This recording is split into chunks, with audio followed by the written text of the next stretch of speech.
আজকে একদিকে রান্না বসিয়েছি বুঝলে, মানে একটা উনুনই ধরিয়েছি, দুটো ধরাইনি।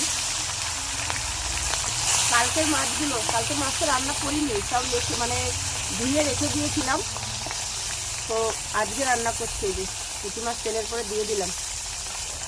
এত সুন্দর উনুন ধরে না, এখানে রান্না করতে ইচ্ছে করে, গ্যাসে আর ইচ্ছা করে না গো।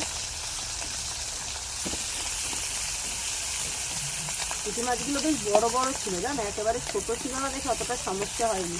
এই দেখো, আর উনুনটা ধরতে দেখে কত সুন্দর।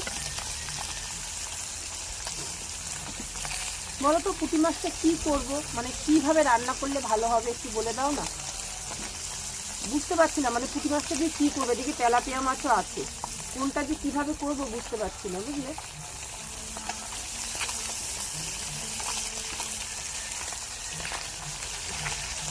এই কড়াইটাতে, এই কড়াই